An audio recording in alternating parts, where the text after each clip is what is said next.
Monsieur le Président, le Rwanda est l'un des derniers pays au monde qui n'a pas la télévision. Pourquoi? Oh, parce que nous sommes pauvres, mais nous ne le regrettons pas. Nous ne regrettons pas parce que nous voulons une télévision qui soit au service du développement. Nous ne voulons pas de télévision pour montrer des films de cow-boys à longueur de journée, ou ce qui se passe à Paris, ou ce qui se passe à Bruxelles. Nous voulons une télévision qui soit le moteur du développement. Comment gérer une coopérative? Comment faire de la vaccination pour ces enfants? À quelle période? À quel moment? Et comment lutter contre l'érosion? Voilà la télévision que nous voulons, une télévision qui soit de masse, mais qui ne soit pas une télévision de l'élite urbaine. Mesdames, Messieurs, bonsoir. Cet homme est le président du Rwanda, un petit pays africain dont on parle peu et pourtant dont l'aventure est peut-être exemplaire et symbolique.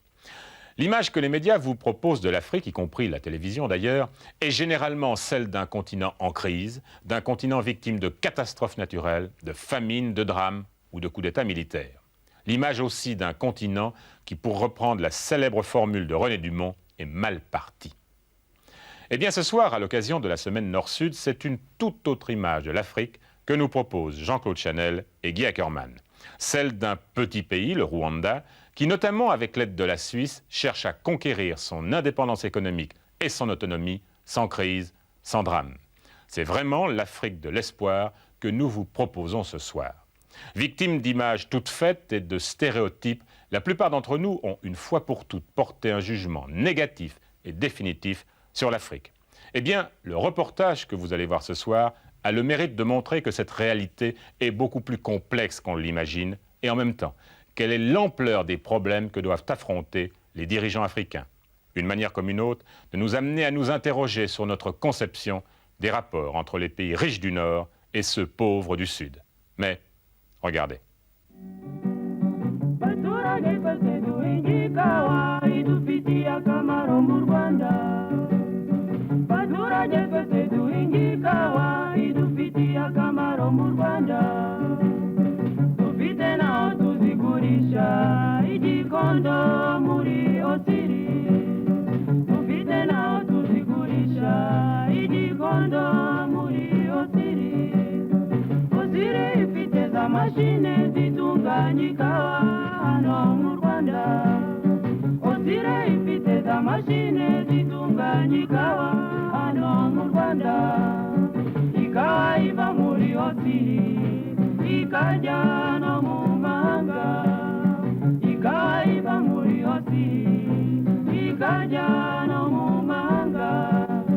Une tête d'épingle au cœur de l'Afrique, un peu à l'est, juste au-dessous de l'équateur. 1000 collines et des lacs. Un climat qu'on dit emprunté à l'éternel printemps par la magie de l'altitude, 1400 mètres au moins. La légende veut qu'Imana, c'est-à-dire Dieu, après avoir couru le continent torride tout le jour, vienne se reposer ici, au Rwanda. Et les Rwandais, en secret aussi, en sont très fiers. Voilà pour l'idylle. En réalité, cette terre qu'il faut sarcler, ensemencer, cultiver jusqu'au bord du ciel, cette terre n'offre quelques richesses qu'au prix d'une patience et d'une ténacité infinie. Aucun trésor minéral, or, argent, cuivre, diamant ou pétrole, non. De l'eau, simplement, en surabondance même, quand le ciel ouvre ses écluses sur les cultures. Et les Rwandais sont à leur façon des cultivateurs de génie. Ce grain de café, c'est notre richesse. Ça représente beaucoup de choses. D'abord, pour le petit agriculteur, c'est une source de revenus. Donc, c'est un produit qu'il récolte et qui vend. Et ça lui donne de l'argent. Et avec cet argent, il peut se procurer d'autres choses qu'il ne produit pas sur sa petite ferme. Et pour le pays, c'est le principal produit d'exportation. Il représente 70% à peu près de nos exportations. Et vous comprenez que les pays en voie de développement, il faut des devises pour pouvoir échanger sur le marché international. Les Rwandais ont appris des premiers colons allemands puis des Belges l'art de cultiver le café. Mais ils n'en boivent pas. Pour eux, un sac de grains égale $. Or, voici des mois que le dollar dégringole. Pire, le cours du café lui-même a chuté de plus de moitié ces derniers temps. C'est un double mauvais coup. L'économie rwandaise est prise à la gorge. Les pays riches qui boivent le café s'en rendent-ils compte? Rien que pour vous donner un exemple, dans les recettes de cette année, nous comptions sur les droits de sortie et du café et les droits de douane et 4 milliards de francs rwandais. Nous aurons à peine un quart.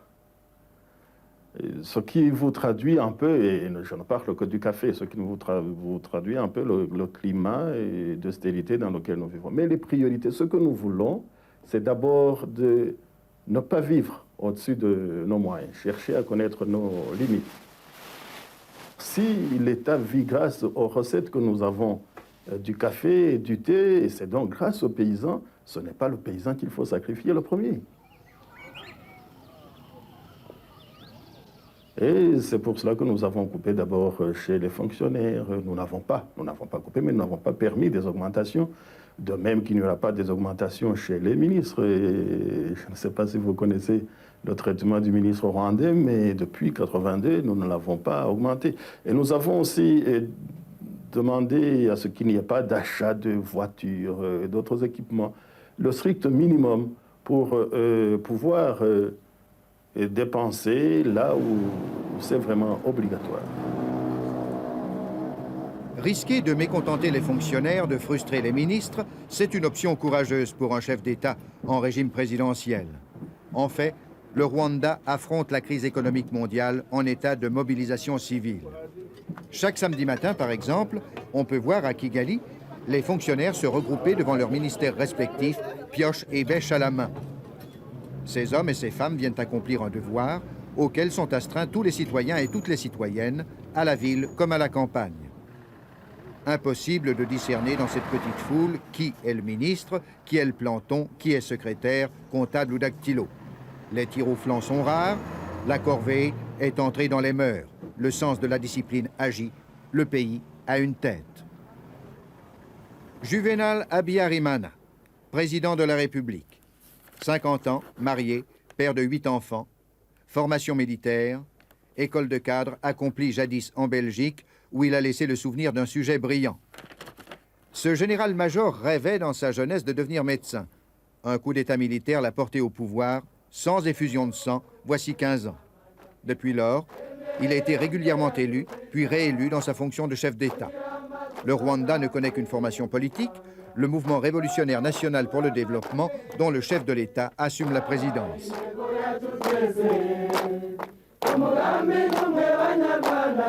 Tous les Rwandais en sont membres de plein droit dès leur naissance.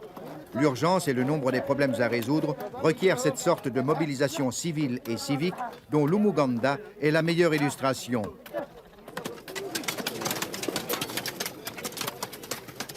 Aide ton pays et il t'aidera pourrait être la devise de ces travaux collectifs hebdomadaires auxquels le président de la République et son épouse s'associent en certaines circonstances. Ici, les fonctionnaires piochent pour reboiser les environs de la capitale.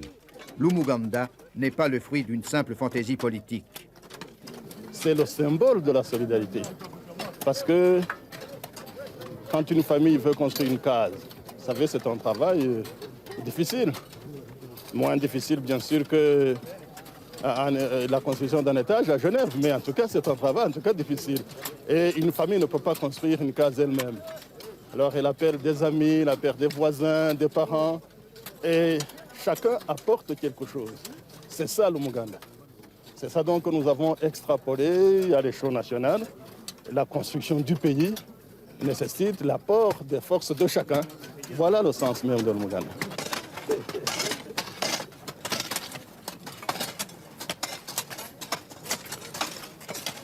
Vous savez, je suis enfant de paysan.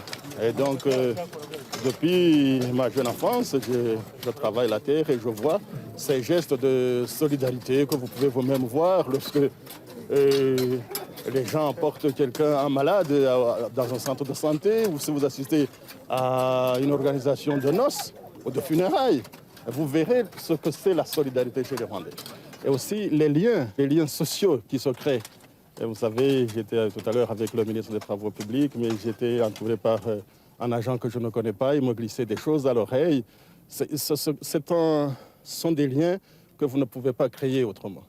Et en faisant le Muganda, souvent, j'ai pensé à cette phrase de Saint-Exupéry dans La Citadelle. Il a dit, Saint-Exupéry, « Force-les de bâtir ensemble une tour et tu les changeras en frères. » C'est vraiment cela. Travailler ensemble pour qu'on soit plus solidaire, pour qu'on soit plus frères. Solidaire et pourtant farouchement individualiste, le Rwandais, en bon montagnard, vit accroché avec sa famille à son lopin de terre. 1000 collines, presque aucun village. On tient à garder ses distances par rapport aux voisins.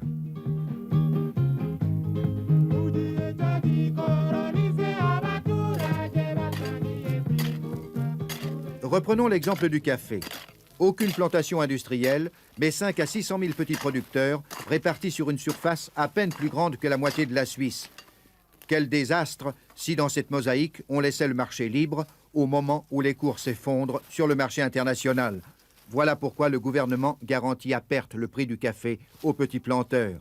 C'est le prix à payer pour éviter la démobilisation à l'heure de la crise économique mondiale. C'est très important parce que c'est sa principale motivation. Si donc il n'avait pas un prix convenable, surtout, et si il y variait suivant les fluctuations sur le marché mondial, il se découragerait. Donc il lui faut quand même un prix garanti pour qu'il continue à produire. Vous savez, le café se vend en dollars et malheureusement le dollar il fluctue beaucoup. Et on aurait souhaité justement que peut-être les produits de base, qu'on dit de base, soient vendus peut-être dans un panier de monnaie où les fluctuations seraient moindres. Mais quand c'est vendu ou coté dans une monnaie, et avec toutes les fluctuations et qui dépendent d'une économie qui n'est pas le nôtre, ça gêne un peu. Donc il y a le mouvement des prix, mais il y a le mouvement des monnaies aussi qui dérange. Au Rwanda, la pauvreté n'est pas la misère. L'apparente sérénité que tant d'autres régimes envient comme un trésor à ce tout petit pays ne tarderait pas à se dégrader si l'angoisse serrait le cœur des petits paysans. Le chef de l'État, plus que tout autre, en est conscient. Nous pensons qu'il est injuste que ce soit le paysan qui souffre le premier d'une désorganisation de l'économie internationale. Il n'y est pour rien. Lui, il fait tout ce qu'il peut, il fait tout ce qu'on lui demande. Et s'il y a à souffrir, à partager les souffrances, ce n'est pas par lui qu'on doit commencer. Et nous essaierons de le maintenir autant que nous le pouvons, bien sûr, et suivant les circonstances économiques internationales. Cette année, 88, a été baptisée l'année pour la défense du revenu du paysan. Non seulement parce que ce paysan représente 95% de la population, mais aussi parce que nous lui avons demandé depuis longtemps de faire de la lutte anti-érosive, de fumer les champs, de soigner l'élevage. Il a fait tout cela. Et nous estimons qu'il faut que maintenant la communauté nationale voit si les efforts de ce paysan sont bien récompensés en retour. Et c'est cet effort-là de développer le monde rural, cet effort-là de donner une importance particulière aux collectivités locales, aux communes. Le rôle de la commune que nous avons baptisé la cellule du développement, la cellule de base.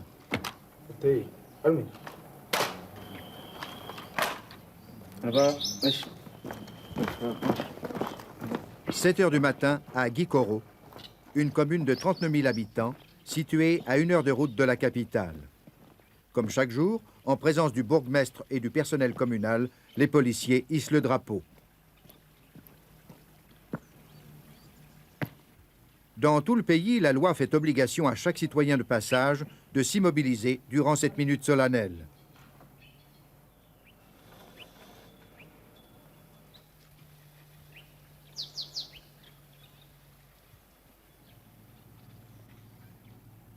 Le Rwanda, fait rare en Afrique, pratique une politique de décentralisation. Le président de la République ne fait que définir les options du développement. Il appartient aux communes, très autonomes financièrement, de les concrétiser. Le bourgmestre, nommé par le gouvernement, est entouré de conseillers communaux qui, eux, sont élus par les secteurs qu'ils représentent. la trame du tissu politique et économique est à la fois souple et serrée dans le pays. Vous savez que vous êtes les représentants de la population. Vous êtes un peu les parents de tous ces gens. Toutes les directives données par le président doivent être appliquées dans les secteurs et les cellules. Que pouvons-nous faire pour aider le paysan à valoriser sa production pour qu'il bénéficie effectivement du fruit de son labeur? Nous savons que le président, en appelant cette année l'année de la promotion du petit paysan, savait que la récolte était bonne. Mais il savait aussi que cette récolte était achetée à bas prix par des commerçants véreux. C'est clair, les commerçants achètent en cachette à bas prix le haricot aux petits paysans. C'est un exemple concret. On va s'attaquer directement à ce problème. C'est l'objet de cette réunion. Nous verrons en général, au niveau de la commune, les moyens que l'on peut utiliser. C'est vous qui connaissez la situation. À vous la parole. J'ai réuni les gens. Je leur ai dit qu'il faut que les cultivateurs évitent le troc avec ces petits commerçants qui courent de colline en colline à la recherche du haricot. Nous prévoyons de les attraper chaque fois que nous pourrons le faire. J'ai réuni aussi la population. La population est d'accord de renoncer au troc. Certaines vieilles continuent à le faire, mais elles m'ont promis d'être patientes et d'attendre maintenant le prix de l'État. La première décision que nous allons prendre, c'est de créer une commission des produits vivriers. Celui qui aurait une autre question, qu'il la pose. Et après, on clôt la séance. La parole est au conseiller de Routoma. J'ai une question qui concerne la famille de M. Baraïra, qui est mort sans avoir fait le partage de la propriété entre ses fils. Il les a laissés avec leur mère. Les garçons réclament le partage. La mère n'arrive pas à le faire. Ils ont fait appel à moi et je n'ai pas pu le faire. Je leur ai dit que j'en parlerai au conseil communal et que c'est lui qui allait trancher. Pourquoi ne l'as-tu pas fait toi-même? J'y suis allé, mais ça n'a pas marché. Les garçons ont souhaité que ce soit le conseil communal qui tranche, parce qu'il y a des conflits et qu'ils ne peuvent pas se mettre d'accord. Le problème que vient de nous soumettre le conseiller de Routoma est à mon avis très important. Il n'a pas pu le résoudre et c'est un problème de partage de terre qui est particulièrement difficile actuellement. Nous allons maintenant y aller. Nous allons voir la famille, les enfants et la propriété et dans quelle mesure nous pouvons faire le partage.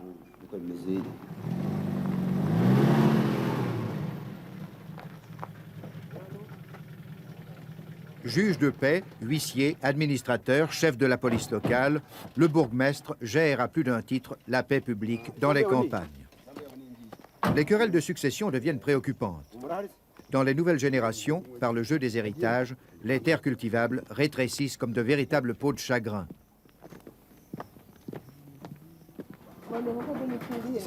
Quelle est la grandeur de la propriété? Combien de mètres y a-t-il? Nous ne le savons pas. Ça va jusqu'à la route. On va voir ce qui est à partager entre les garçons. Le reste, c'est pour la mère. Montrez-nous les limites de cette propriété, du début jusqu'à la fin. C'est le morcellement à l'extrême des terres. Hier, des mouchoirs de poche, aujourd'hui des timbres-postes, demain, des confettis. Le nombre des bouches à nourrir et de bras à occuper augmente inexorablement. On partage. En réalité, il faudrait pouvoir multiplier. 8 enfants pour une veuve, ce n'est pas l'exception, c'est la moyenne dans le pays. Qu'est-ce que tu voudrais pour toi? Quel est ton nom? Mukakayonga Anastasia. Mukakayonga Anastasia. Combien d'enfants? 8 enfants. 8. Combien de garçons? 4 garçons. Et les filles? 4. C'est les garçons qui réclament le partage. Est-ce que les filles aussi le réclament? Tous voudront en avoir. Moi, j'ai une question. Ne serait-il pas bon de donner l'héritage aux garçons? Oui, On laisserait une grande partie qui reviendrait au chef de famille, et de fait, est-ce que cette famille a un chef? non.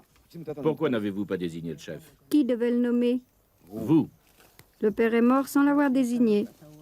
C'est à toi qu'il revenait de le faire.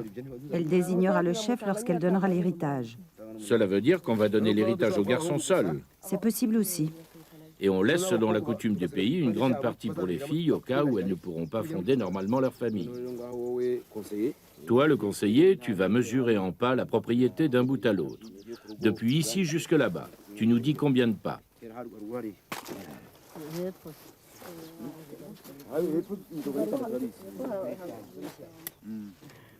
Ce que nous allons faire maintenant, comme vous avez fait appel à moi, nous venons de voir la propriété et de la mesurer. C'est 200 pas sur 60. On va avoir à faire 5 parts. On va partager en 5 parce que cette mère doit avoir une partie autour de sa maison de ce côté et une part au-delà de la route de l'autre côté. On va partager le reste entre les 4 garçons. Nous ne prévoyons pas d'héritage pour les filles. Nous aussi, nous avons droit à l'héritage. Non, on va d'abord s'occuper des garçons. Vous, vous restez avec votre mère. Et si les garçons nous refusent notre part, à qui faut-il nous adresser? À qui? Et s'il nous refuse? Je suis là pour régler ce problème. Liquidons la question des garçons et si nous avons le temps, nous verrons la suite avec vous. Je ne reviendrai pas sur la question, j'ai autre chose à faire. Eux penseront à nous. Nous aussi, nous voulons le partage. Nous ne sommes pas mariés. Qu'ils nous construisent une maison. Pourquoi n'êtes-vous pas mariés? On ne trouve pas de mari. Pourquoi n'en trouvez-vous pas? Vous rigolez comme ça, sans honte? Vous n'avez pas encore d'enfants? Oui, nous avons des enfants. Et ceux qui vous ont fait des enfants, pourquoi ils ne vous ont pas gardés? Ils nous ont renvoyés. Vous êtes revenu chez vous et vous exigez votre part d'héritage. On va partager la propriété. Ce sont les garçons qui ont fait appel à moi et non les filles. Vous, les filles, mariées ou pas, on vous laisse pour l'instant avec votre mère. Bon, on est d'accord. Ce sont nos frères, ils ne vont pas nous manger. Donc vous êtes d'accord que je partage pour les garçons? Oui, donnez aux garçons leur part et puis eux aussi penseront à nous. Creusez et plantez l'arbre. L'autre limite, c'est l'avocatier. Puis l'eucalyptus jusque-là. Maintenant, on va de l'autre côté.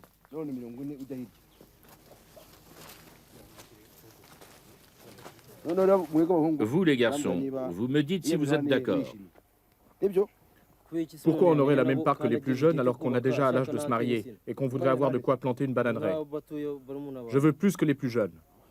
Tous les enfants sont égaux. Ton petit frère ne se mariera pas, lui aussi? D'accord, mais il n'a pas encore l'âge. Et alors, quand il aura l'âge, où est-ce qu'il va construire sa maison? Quand le moment viendra, on agrandira sa part. Où est-ce qu'on trouvera ce morceau pour agrandir? Ce qui reste, c'est pour ta mère et pour tes sœurs qui ne peuvent pas rester dans leur ménage. Nous aussi, les filles, nous voulons notre part. Notre mère ne peut pas prendre en charge nos dépenses, vêtements, savon et celles de nos enfants. Nous voulons nous prendre en charge nous-mêmes et même construire une maison sur la propriété de notre père. Mais tant que vous êtes encore avec votre maman, vous restez dans sa maison et vous vivez avec elle. Vous partagerez quand elle ne sera plus en vie. Nous avons laissé un surplus suffisant pour que vous puissiez un jour construire votre maison.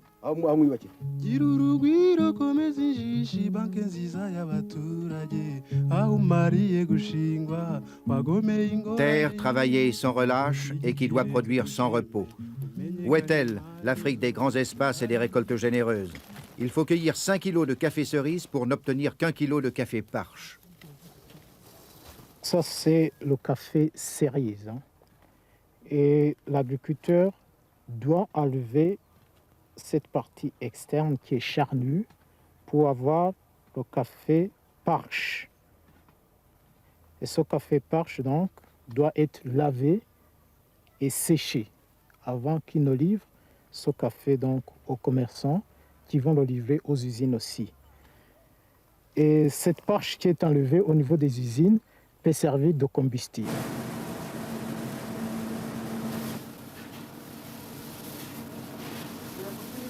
Pour 1 kilo de café Parche livré à l'usine, le cultivateur touche un prix garanti de 125 francs rwandais, ce qui représente le salaire d'une journée de travail pour un ouvrier.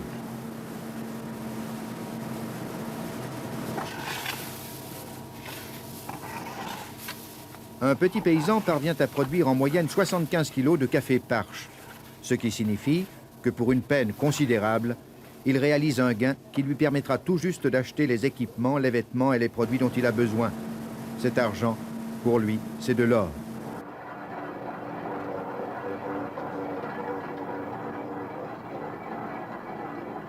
Débarrassé de sa parche et allégé du quart de son poids, le café brut devient en usine du café marchand. Mis en sac de 60 kg, il est préparé pour l'expédition. Au stade de l'usine, le café est aussi générateur d'emplois. Or, au Rwanda, tout emploi est apprécié. « 1988. Pour une surface qui représente, rappelons-le, à peine plus de la moitié de la Suisse, le Rwanda compte au moins 6,5 millions d'habitants. Une population en moyenne très jeune et qui augmente encore de 3,7% chaque année. À ce train-là, les Rwandais seront 10 millions en l'an 2000, un record inquiétant. Il faut en informer les citoyens.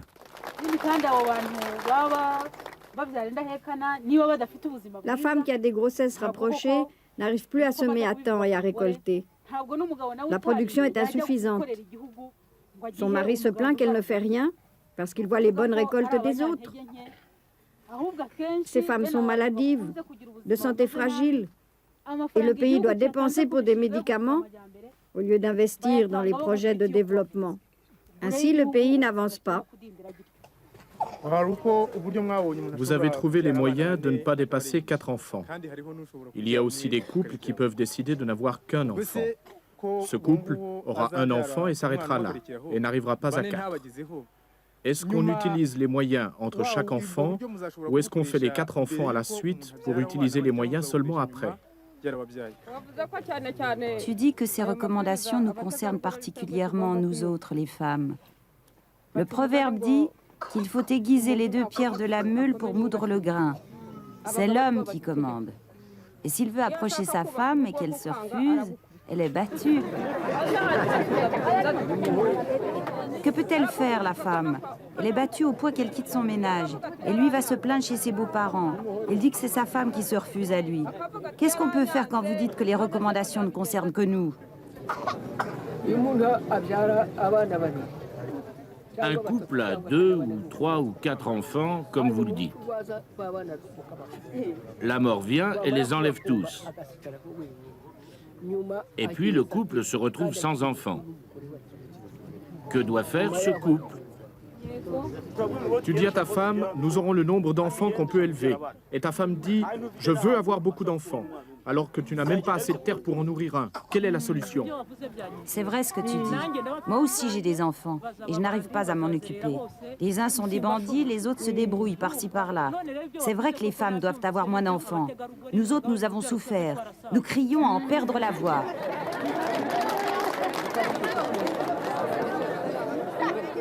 La population rwandaise, dans sa mentalité, elle veut avoir beaucoup d'enfants, autant que Dieu le veut. Et aussi, on craint la mort. On dit que si on a 4 enfants et que tous meurent, alors que l'on a planifié peut-être de façon irréversible, ils craignent qu'ils restent sans enfants. Alors que les enfants dans notre pays, ça fait les bras, la force pour la famille. L'Office national de la population distribue gratuitement ses brochures d'information. Si les hommes et les femmes ne savent pas lire, il y a les enfants qui peuvent lire et les informer. Et aussi, il y a un programme d'alphabétisation fonctionnelle pour les adultes qui vont apprendre dans les centres communaux de développement à lire et à écrire. Ce sont ces livres qui vont les aider dans la post-alphabétisation.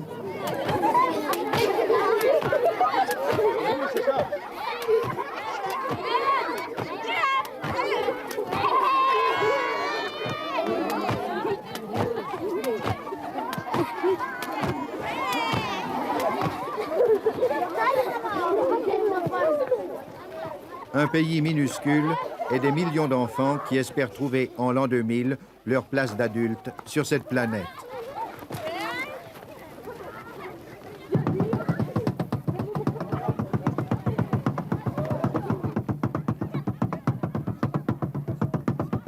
Au Rwanda, l'instruction scolaire est en principe obligatoire. Mais encore faut-il disposer des équipements nécessaires et des maîtres. En 25 ans d'indépendance, l'État, aidé, il est vrai, par les églises, a fourni un effort impressionnant. Les parents sont également mis à contribution.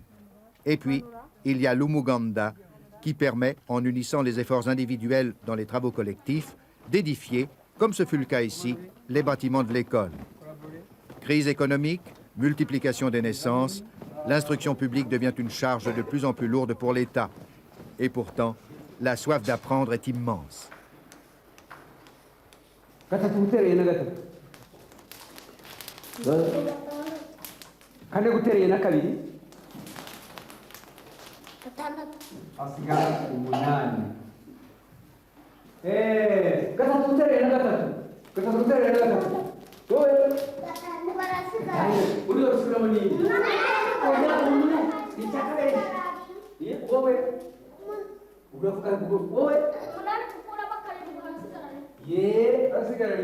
Dans les premiers textes, on disait que l'enseignement primaire était gratuit. L'enseignement secondaire, on demandait une participation, on appelle ici le minerval. Et l'enseignement supérieur était gratuit dans le sens où on donnait à tout le monde des bourses d'études. Alors depuis longtemps, grâce à l'Umuganda, les travaux communautaires, grâce à la participation au développement qu'on appelle ici au Musanzu, en réalité, ce sont les parents qui construisent les écoles primaires. Même aussi dans le texte, on garde le mot gratuit, mais en réalité, c'est dire que l'État donne l'essentiel, paye les salaires, mais les infrastructures actuellement, ce sont les parents qui sont obligés de les construire.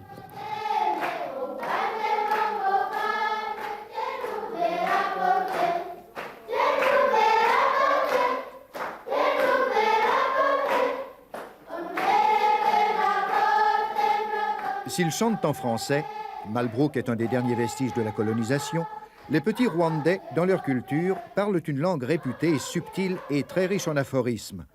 Cela explique peut-être les bonnes dispositions qu'ils montrent pour l'étude. C'est une richesse naturelle enviable pour le pays des 1000 collines.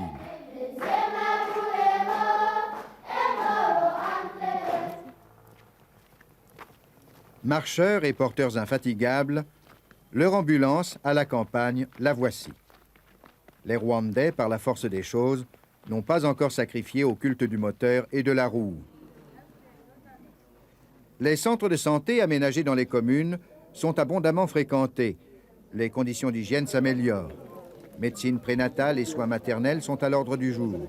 Conséquence, la mortalité infantile a sensiblement régressé.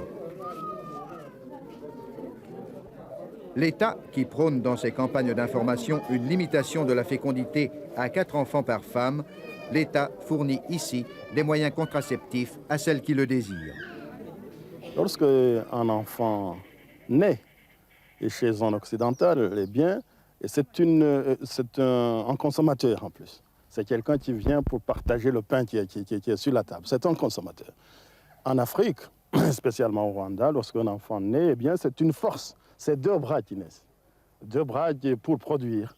Voilà là un peu la différence. C'est pour cela que c'est très difficile de sensibiliser les Africains, spécialement les Rwandais. Le Rwandais veut avoir le plus d'enfants possible parce que ça représente une potentialité de production. Bonjour, quelle nouvelle? Bonjour, de bonne. Assieds-toi. Qu'est-ce qui se passe? Je veux prendre des contraceptifs. Quel est le problème qui fait que tu ne veux plus avoir d'enfants? La raison, c'est que je n'en veux plus et que je ne suis pas mariée, que j'habite chez mes parents, problème d'argent et la terre devient rare. Où est-ce qu'ils iront habiter? De toute façon, tu as entendu dire qu'il y a plusieurs méthodes contraceptives. Est-ce que tu connais une de ces méthodes d'espacement des naissances? Oui. Comme par exemple? Aller consulter le médecin et lui te dit comment tu dois t'y prendre. Ou bien suivre les recommandations des animatrices. Mais pour ma part, je préfère venir chez le médecin, parce que peut-être je peux me tromper, oublier. Et de cette façon, je ne me retiens pas. Quel moyen veux-tu choisir, toi? Moi, je préfère une injection. On vous a dit que l'injection est faite pour quel genre de personnes? Des gens qui ont une bonne santé. Mais qu'est-ce que tu en sais? Tu sais comment ça fonctionne? Parce qu'il y a certaines personnes qui peuvent recevoir l'injection et d'autres pas. Pour moi, c'est l'injection le meilleur moyen. Qu'est-ce que tu en sais? Ça n'a pas d'effet secondaire. Certaines se plaignent de malaise dû aux pilules, que quand on les avale, on a des règles 2 fois par mois. Mais d'autres, par contre, disent qu'avec l'injection, les règles s'arrêtent ou viennent 1 fois tous les 3 mois. Et comme ça, j'ai l'impression que l'injection est meilleure. Le problème démographique est un problème sérieux ici au Rwanda. Vous avez vu partout, chaque mètre carré de terre est cultivé. Il n'y a plus d'espace libre. Et vous avez vu beaucoup d'enfants, partout, des milliers d'enfants. Et c'est donc un problème sérieux. L'Église reste évidemment dans ses positions figées. Nous n'avons pas à nous y mêler, car l'Église a ses propres responsables. Mais le 1er juillet 1987, lorsque nous fêtions le 25e anniversaire, j'ai fait un appel justement à l'Église catholique pour qu'elle soit sensibilisée à ces problèmes-là. L'Église, évidemment, a ses positions figées contre les méthodes qui ne sont pas naturelles, contre les méthodes artificielles. Mais je crois j'espère que l'Église va évoluer et pouvoir concerter avec nous pour quand même donner des consignes très précises, des orientations claires à la population en ce qui concerne ce problème démographique. Le Rwanda, avec ses 6,5 millions d'habitants, ne peut plus se passer de ses voisins pour échafauder son avenir.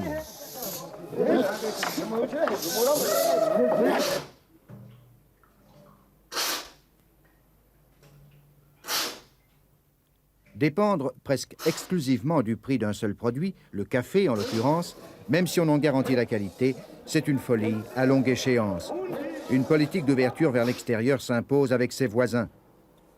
Qui sait si une plus grande liberté de circulation des travailleurs et des marchandises ne permettra pas un jour d'offrir aux Rwandais l'espace économique qui leur manque. Voilà pour la musique d'avenir.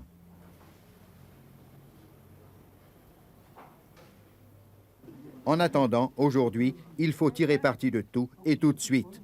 Les banques populaires, créées un peu sur le modèle suisse des caisses Raiffeisen, doivent aider les agriculteurs à travers tout le pays à trouver les ressources qui leur manquent pour améliorer leurs conditions de vie. Bonjour. Bonjour. Qu'est-ce que tu veux faire faire? Je viens demander un prêt.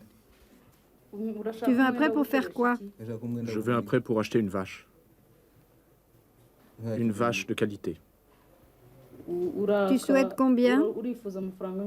Je veux 20 731 francs. Pour 1 an. Comment vas-tu rembourser? En 4 trimestres et en donnant chaque fois 1500 francs. Ah non, 5000. La banque exige une garantie. Que donnes-tu? Une bananerie. Quelle est son étendue? 50 arts. À quoi te servira cette vache? Je vais l'élever de façon moderne pour qu'elle me donne du fumier et du lait, et ainsi j'aurai une récolte suffisante. La vache à l'étable, l'agriculteur rwandais l'appelle volontiers son usine à fumier.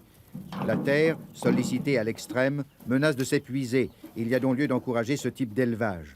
L'octroi du crédit demandé paraît bienvenu.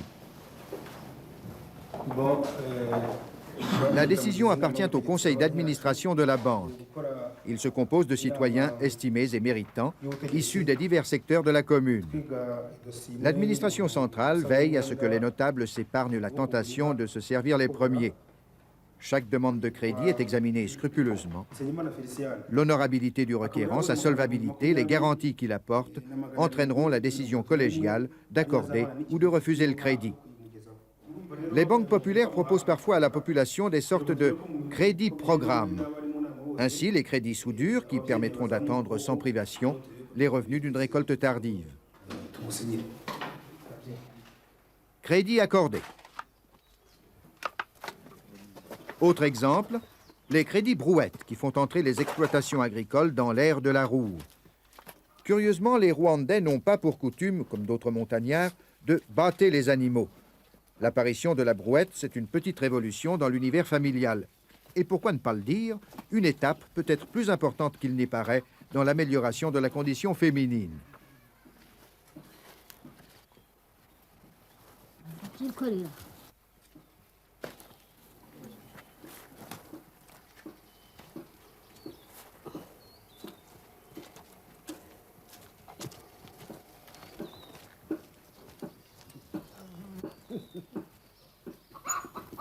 La Suisse soutient la création de nouvelles banques populaires au Rwanda.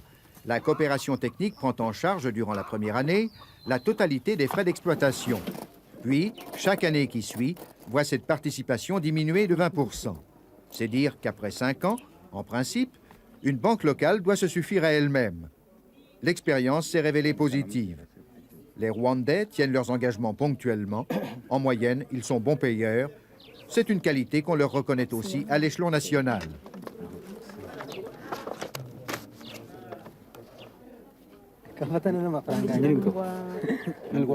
Ces paysans profitent de la récolte du haricot pour payer la première échéance du crédit brouette.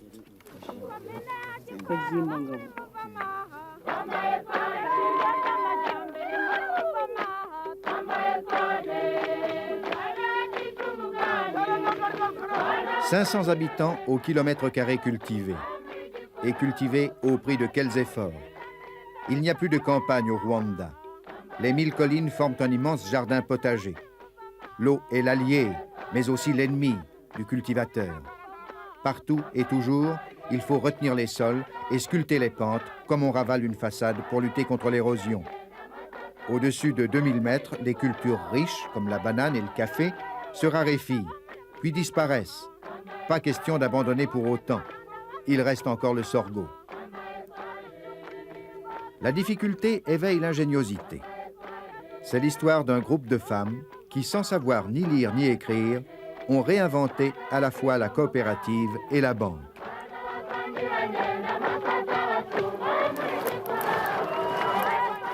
Tout est parti de quelques sacs de sorgho. L'aventure ressemble à une version réussie de la fable de Perrette et du pot au lait. Avec le sorgho, on peut faire de la bière. En vendant cette bière artisanale, on peut acheter de quoi ouvrir en commun une petite boutique qu'on équipera à crédit d'un moulin.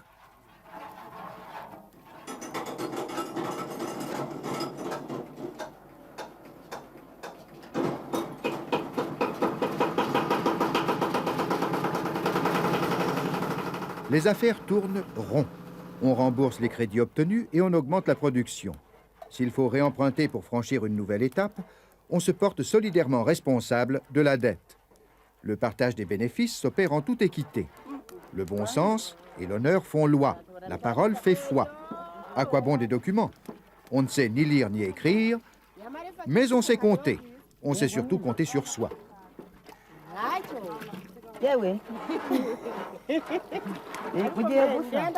Mais où va-t-on ranger l'argent prudemment épargné?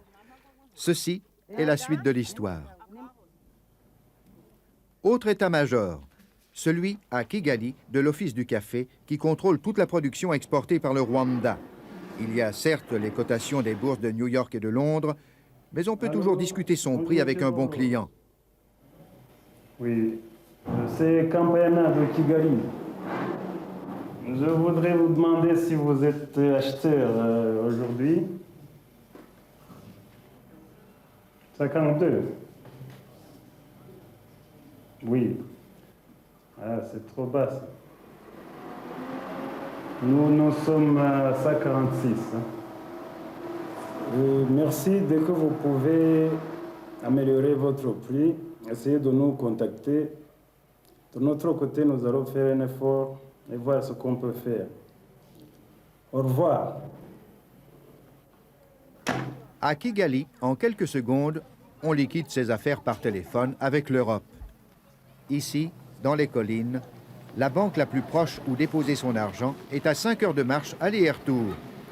Ce qui, soit dit en passant, pour ces femmes que nous avons vues au travail, représente plus une perte de temps qu'un effort. On comprend mieux désormais la jubilation que va soulever l'arrivée de l'objet.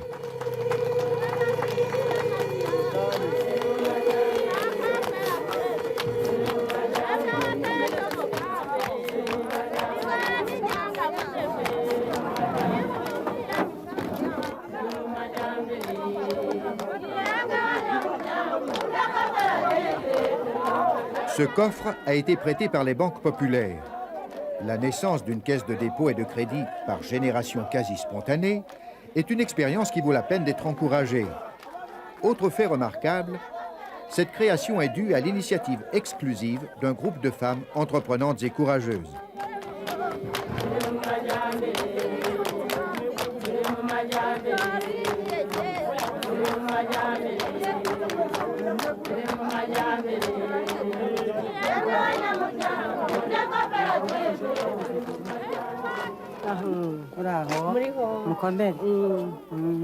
Bonjour, je vous apporte les clés de votre coffre. Merci de tout cœur, merci beaucoup.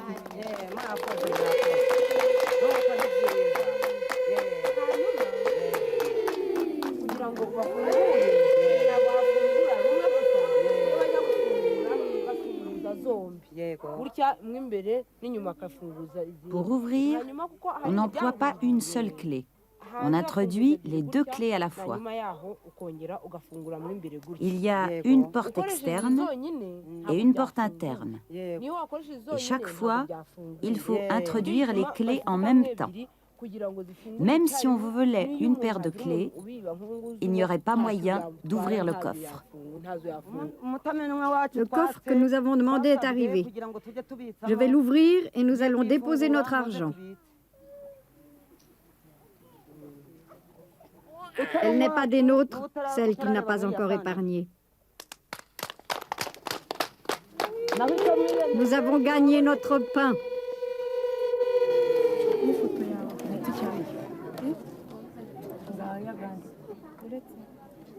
La présidente, qui est l'aînée, donne l'exemple en effectuant un premier dépôt. Elle ne sait ni lire ni écrire. C'est la fille d'une des femmes du groupe qui tient la comptabilité. Les banques populaires ont assuré l'impression des carnets de dépôt, mais ce sont les épargnantes qui en ont défini le modèle à leur idée. Au dire des spécialistes, la conception en est des plus judicieuses.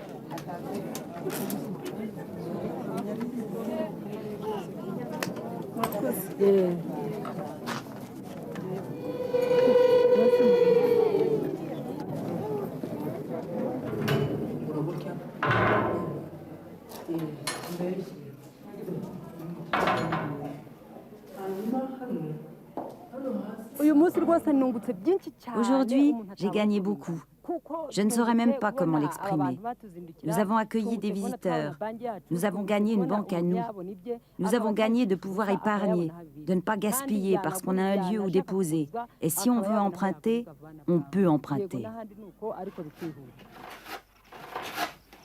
À l'image de ces femmes, lentement, les cultivateurs rwandais se font à l'idée d'ajouter au travail de la terre une activité artisanale, menuiserie, forge, poterie, qui permettent non seulement d'améliorer l'ordinaire, mais surtout d'épargner au pays des importations superflues. Dans cette famille de 12 enfants, par exemple, la cueillette du pili-pili est une ressource qu'on se garde de négliger. Elle vient s'ajouter aux gains que le père réalise en fabriquant du mobilier rustique lorsqu'il n'est pas au champ.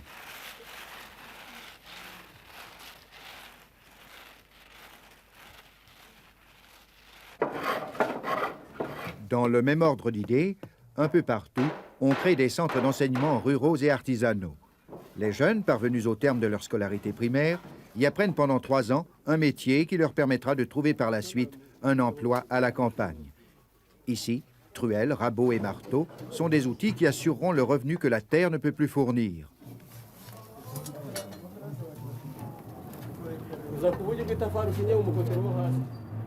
Cerné par les difficultés, enclavé dans ses montagnes, le Rwanda, petit pays de haute patience, cherche et trouve des issues à ses problèmes, comme son café de choix s'ouvre un chemin vers la mer. Pour atteindre le port de Mombasa, au Kenya, 2 routes sont possibles.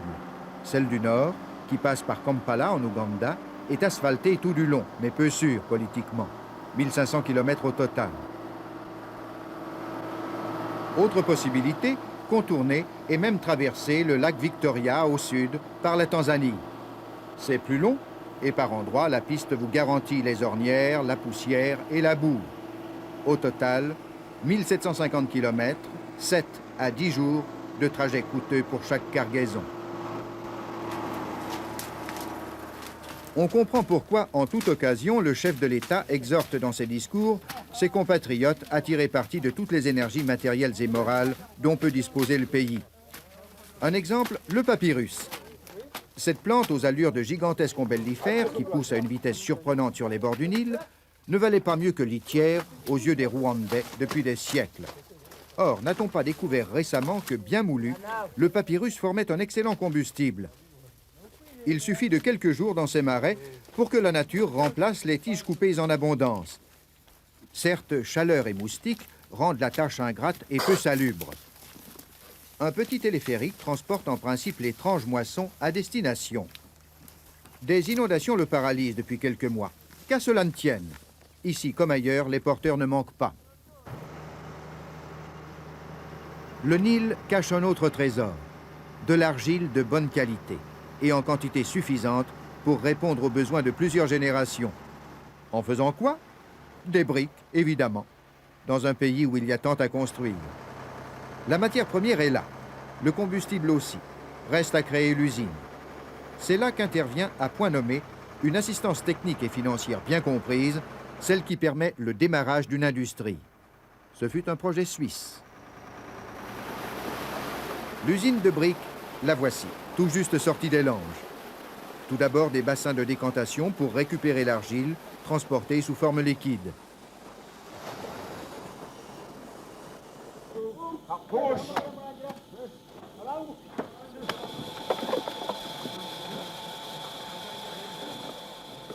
6,5 millions d'habitants. Il faut du travail pour tout ce monde. Pas question à ce stade du développement de mécaniser à outrance. Les bras font encore merveille. D'ailleurs, n'oublions pas que 45 siècles plus tôt, en aval de ce même fleuve, c'était la construction des pyramides.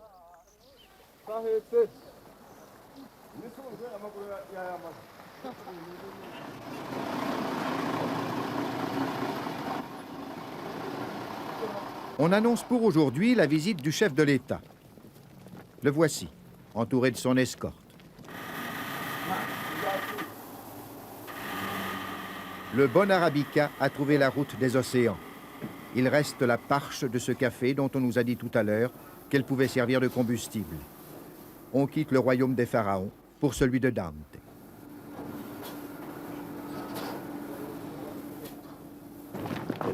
Explication par l'ingénieur suisse Francesco Maggi, qui a réalisé le projet dans le cadre de la coopération technique. Cette usine peut être considérée comme un modèle du genre dans le contexte économique où elle a été conçue. Limitation au strict minimum de tout matériel importé, économie d'énergie, respect de l'environnement, création d'emplois adaptés. L'entreprise a été menée avec une ingéniosité presque dogmatique. Le principe de l'autosuffisance alimentaire, dans son acception la plus large, a bénéficié d'une priorité absolue. Ce qui n'est pas pour déplaire au président Habyarimana.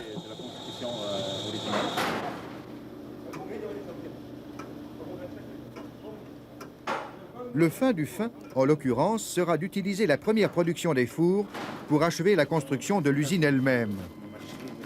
Les tonnes de briques produites ici épargneront au pays les tonnes de ciment qu'il fallait importer et payer en devises.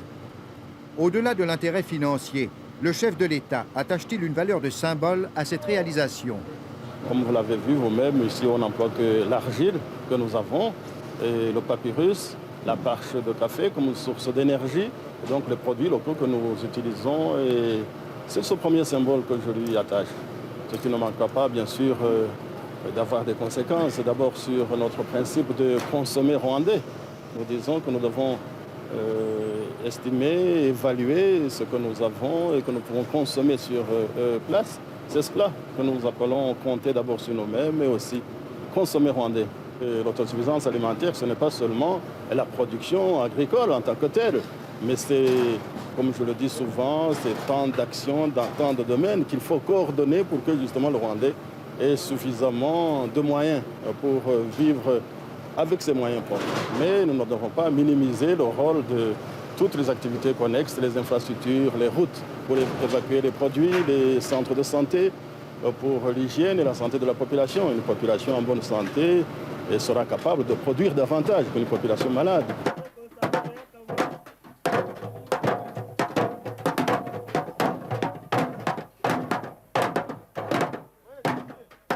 Produire davantage, en situation de pénurie, cela signifie tout d'abord ne pas gaspiller.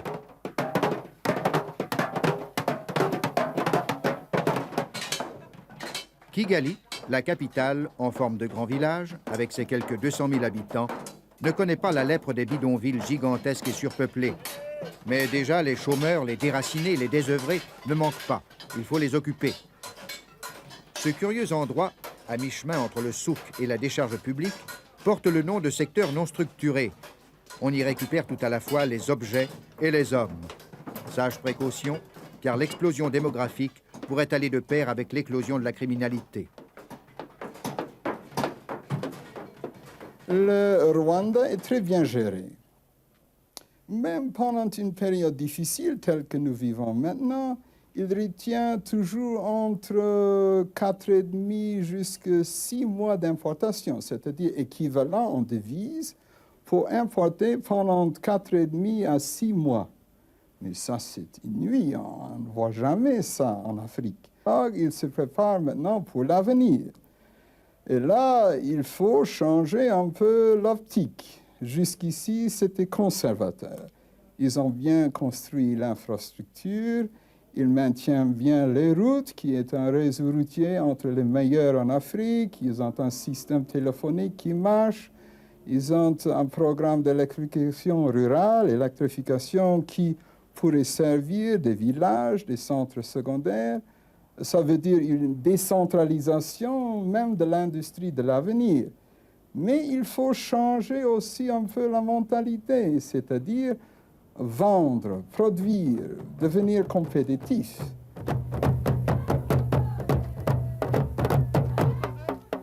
Un peu trop enclavés, les Rwandais? Peut-être. C'est qu'ils ont une histoire séculaire et qu'ils en sont fiers. Elle comporte sa part de conflits, ainsi les affrontements entre Hutus et Tutsis, de fameuses mémoires. Ils ne sont plus ce qu'ils étaient.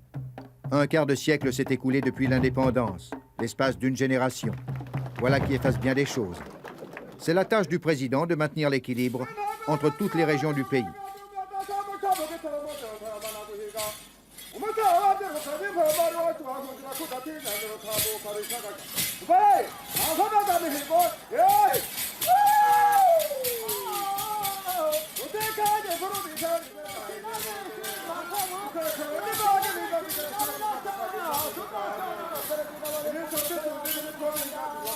Le peuple rwandais a une chance. Il ne parle qu'une seule langue. Subtile entre toutes, riche en images, elle permet de tout éclairer, mais aussi de beaucoup sous-entendre. Y a-t-il meilleur gage de culture? Cette culture est d'autant plus importante que le colonisateur, et quand il est venu, il nous a obligés à oublier cette identité. Il nous a même demandé d'avoir honte de ce que nous sommes. Vous voyez, avoir honte de soi-même, avoir honte de ce que l'on est, c'est la pire des morts. Et nous devons donc redécouvrir ce que nous sommes. Nous devons redécouvrir notre identité. Voilà pourquoi nous considérons parfois ce que nous considérons comme civilisation, comme développement. C'est un peu une rupture avec notre passé, avec nos valeurs.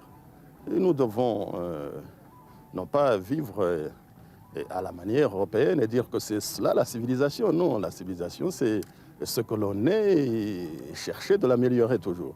Voilà pourquoi nous attachons une grande importance, nous attachons une priorité au côté culturel dans le développement. C'est que nous pensons que le développement, ce n'est pas seulement, on ne doit pas le calculer sur la croissance du PNB, on doit le calculer sur le mieux-être de l'homme global. Ce qu'il est dans ses dimensions matérielles, dans ses dimensions spirituelles, dans ses dimensions culturelles. Voilà ce que nous appelons culture et pourquoi nous cherchons à nous redéfinir, à redécouvrir notre identité, à être rwandais, à penser rwandais, à consommer rwandais Et non, on n'a pas considéré cela, bien sûr, comme une autarcie ou comme un repli sur soi ou un chauvinisme pédant. Non, et chercher à être soi-même, à se redécouvrir pour que nous puissions participer à l'enrichissement de la culture universelle.